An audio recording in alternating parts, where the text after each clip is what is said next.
We've got a lot more fun in store for week 6. Some big storylines revolving around some injuries, a new quarterback in Cincinnati as well. But we've got 3 storylines to take a closer look at. I actually want to start with one here, Dave.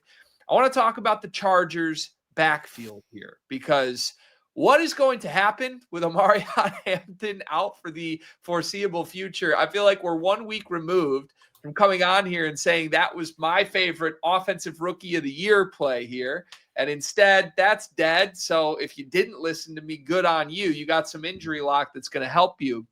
Now we're left, I think, having no idea what is going to happen here. It's Hassan Haskins or Kamani Vidal, and neither has ever really had an opportunity like this. I mean, real football heads, fantasy football streamers probably know who these guys are, but there has never been a football game in their careers that either one of these guys has been looked to as, it's my time to shine.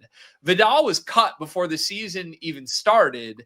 Haskins was held on to. He's been on the roster from the jump. So I think if you're looking to try and make sense of this, my guess would be that they like Haskins more, and he is the person that they lean to. However, our running back projections for this week give a slight edge to Kamani Vidal. We project 36.3 rushing yards for Vidal to 35.4 for Haskins.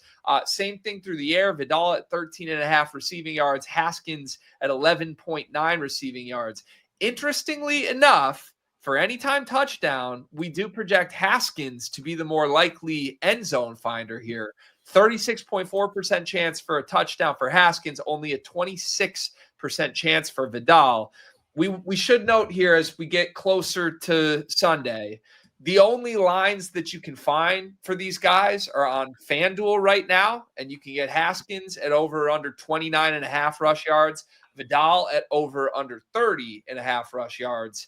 Both of those are roughly 5 yards lower than what we project. So if you can find lines, or if you just want to play them at FanDuel, there might be a minor bit of value. But for me, this is more a curiosity point than anything. I want to keep an eye on this. Are either one of these guys a bell cow that we could trust going forward? Is it going to be a total committee approach that depends on matchups week to week?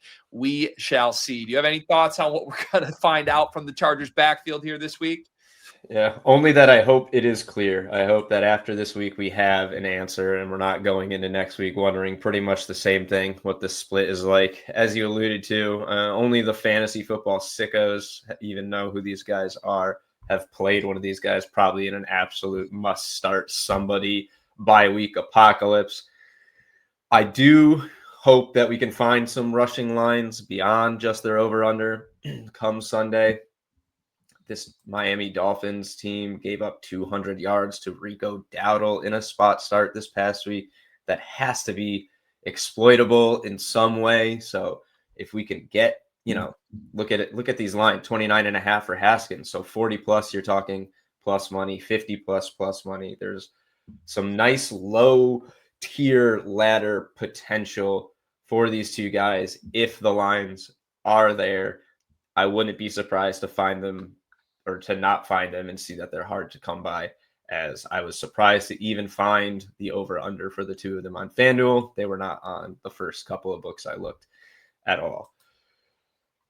Yeah, it's crazy. But yep. Again, we'll see. With two extreme unknown guys, the possibilities are truly endless. You could tell me either one of these gets 90% of the carries and ends up with 60 yards. You could tell me that they both get alternate carries the entire game and they're both terrible. I have no idea. I'm going to sit back and watch it and not touch it. But at bare minimum, it's interesting that our model shows slight value on where the FanDuel lines are set heading into the week.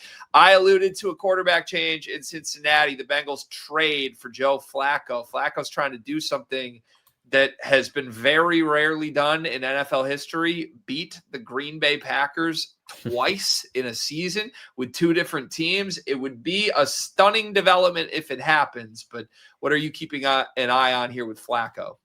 It is. Well, yeah, as we know, Joe Flacco adds yet another AFC North infinity stone to his gauntlet. He may also be going for the only guy to play for all four. And as we know, the Steelers now, like their beyond their prime quarterbacks, it was Russell Wilson, then it was Aaron Rodgers. Perhaps next year, or by the end of this season, it will be Joe Flacco himself, adding the 4th AFC North jersey to his closet.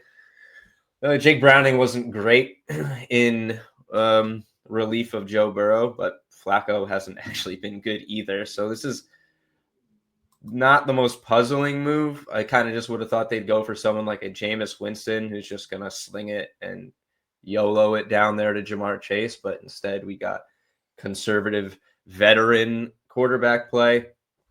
I will say Joe Flacco's veteran experience should ideally funnel this ball to the better players on the team, T. Higgins and Jamar Chase, rather than seeing Browning just kind of under pressure, toss it to whoever he can, like Mike Gesicki's, or dump off to Chase Brown, who can't do anything with the yards.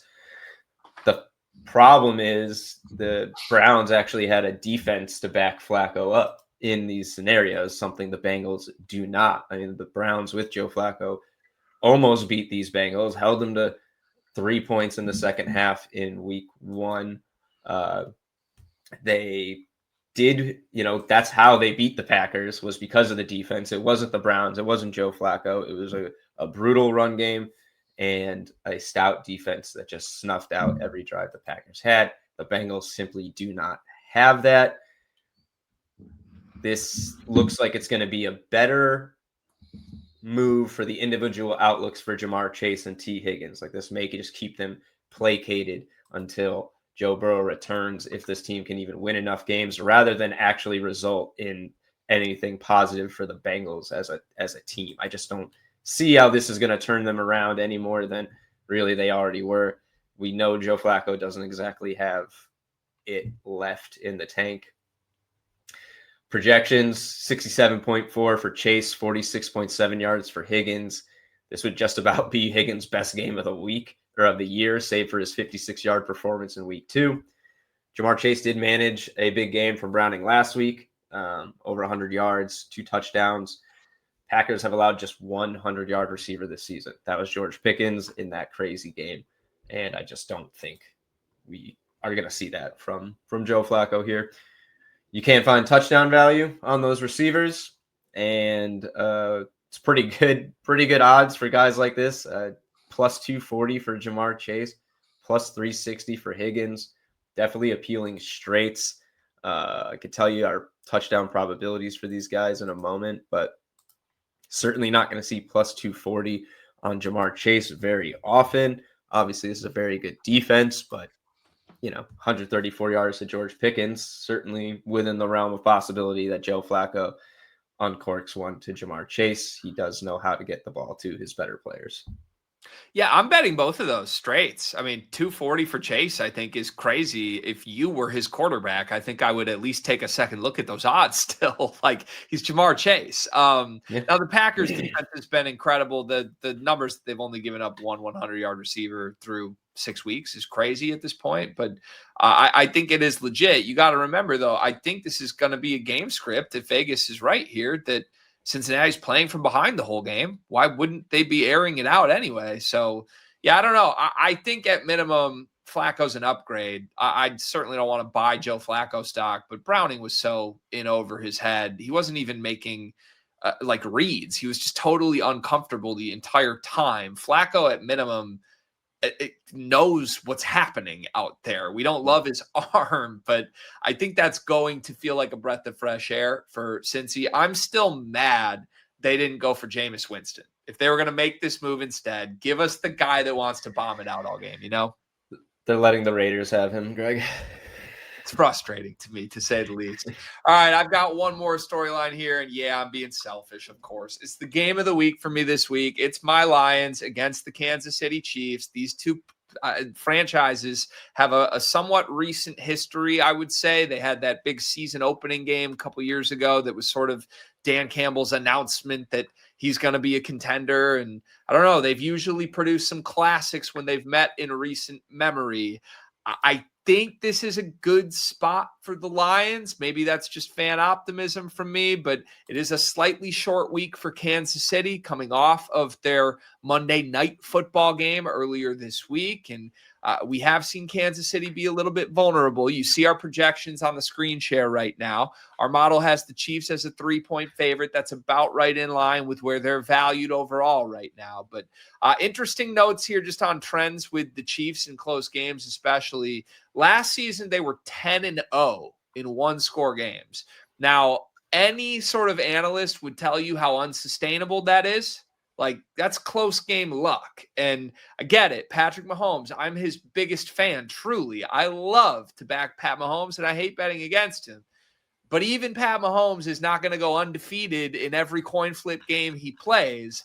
It feels like that was the far extreme end of the close game spectrum for Kansas City last year. They could have easily lost 3 or 4 more games than they did.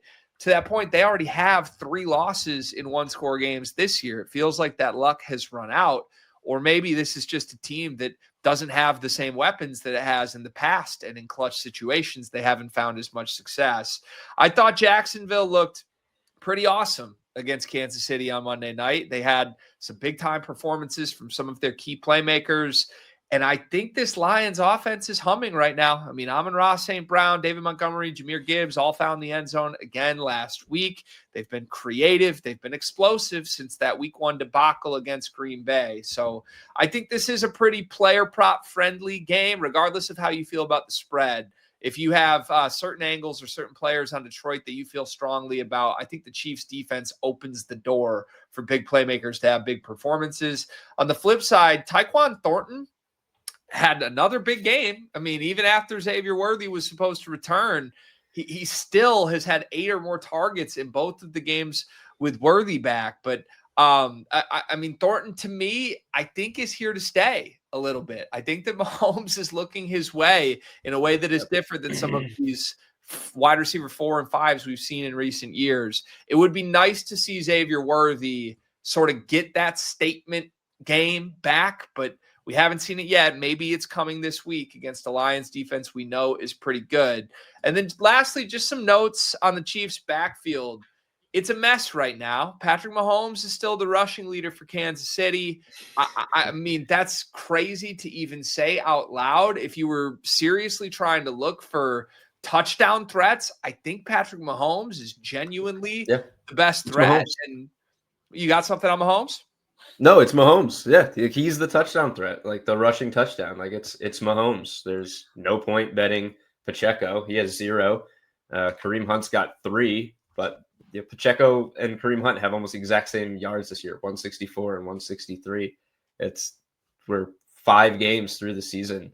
They're averaging about 30-something rush yards each per game, and Mahomes is scoring. You're going to get the better odds on him all the time, despite the fact that neither of these guys can find the end zone or get production anyway. Like I said, Hunt does have 3 touchdowns, but probably getting half the price on him as Mahomes. It's crazy. Yeah. Probably got to trade for Alvin Kamara or something, but right now this team just has no rushing identity. I would actually love that for both parties for what it's worth. Get Kamara a little bit of life again with an Andy Reid offense. But yeah, especially, I don't know, if you consider this a quote unquote big game, which I do, it's a primetime game between 2 of the better contender type franchises in the league right now. Mahomes always uses his legs in those spots. He just always does. And the Lions pass rush has been pretty good. Aiden Hutchinson's probably going to get home 1 to 2 times in this game, but that's almost going to force Mahomes to have to freelance. And we know when he freelances, that's when he's most dangerous. So yeah, I'm with you. I think Mahomes finding the end zone is probably a good play here. And interestingly enough, as Pacheco gets phased out of this, they keep saying they want Rashard Smith more involved, but they keep saying it and not doing it. So yeah. I almost suspect there's going to be a moment this year where Smith just like gets 9 carries and 6 catches, and we're all like, who is that? I don't think in a primetime game against Detroit, that's the game for it. But man, you can't feel good about any of the actual running backs on the Chiefs team right now. So, all right, there you have it. There's our storylines, 3 of them for you for week 6.